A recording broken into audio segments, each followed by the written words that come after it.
Alright guys, my name is Derek, a local real estate agent here in Seattle. I'm going to break it down for you as fast as I can and also try to make it as palatable as possible.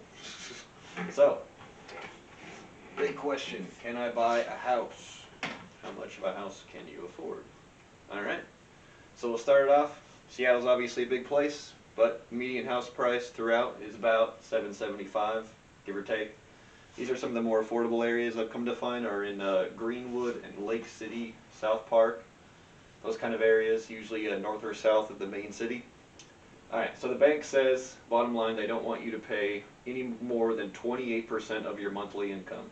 They said the annual income for Seattle is, the average was 92K. It doesn't, most people don't make that much, but that's just what it said.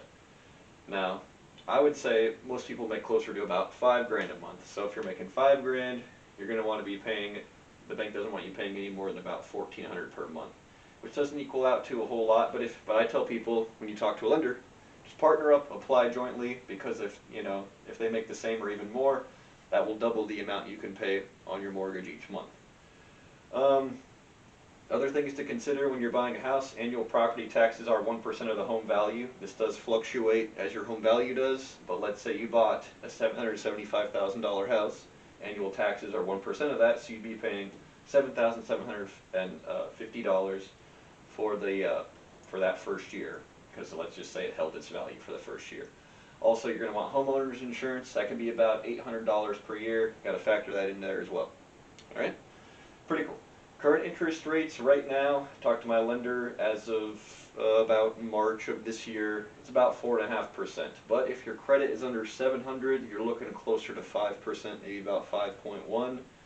Other things that creditors or lenders look at is obviously your credit score and history, your employment history. They usually want the last 2 years, to try to have 2 years at the same job. Just makes it easier.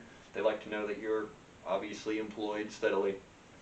And they obviously want to know about your past and current debts. I usually just give it a little window of like $300 right there, because obviously you have food, gas, phone, stuff like that.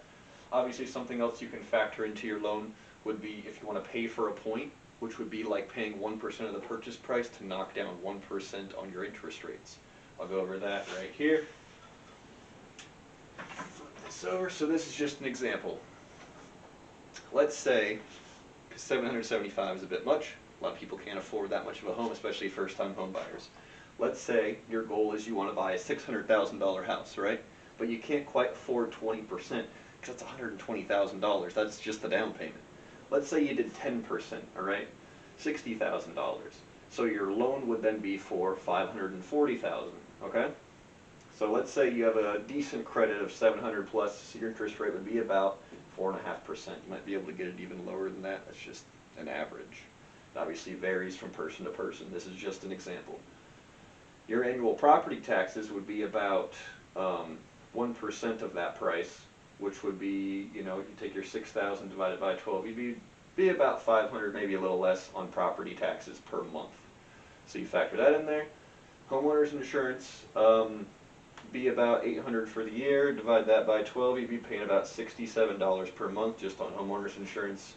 It's very important. You should just get that. Obviously, since you did less than 20% down, you have to do private mortgage insurance, which is obviously if you don't have 20% of equity in the home or 20% down payment, you have to do private mortgage insurance. This can vary anywhere from like $30 to $70 per.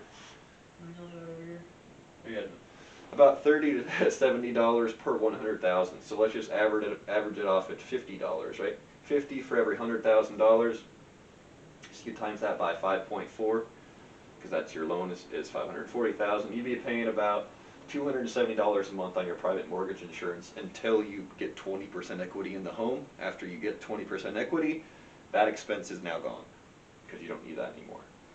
So generally, your principal plus interest on this loan, you'd be looking at about $2,736 per month. So if you take that into account with your property taxes, your homeowner's insurance, and your private mortgage insurance, you're looking at about $3,573 per month. So you'd be needing to make around collectively, I don't know, around 11K or more per month but that's your household income, because you have to think of 28%. Okay, and then like say that's a little bit much. If you wanted to buy a point initially, you could tell your lender you would like to do that. So then you would pay $5,400 on top of the $60K you already put a down payment on top of, but this would lower your interest rate so that your principal plus interest every month would be closer to about $2,400. You still add in the annual property taxes, your homeowner's insurance, as well as private mortgage insurance until you get 20%. You'd be looking closer to about $3,261 per month. This is just an example.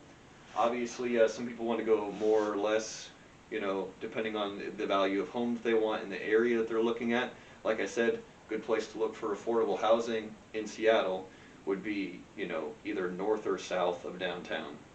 The further away you go, the more affordable it becomes. Some people decide to go to Shoreline or Redmond, Kirkland. I wouldn't quite recommend Bellevue, at least for people that are first-time home buyers, because the average home price over there is about $1.2 million, and I've seen homes go even higher than that.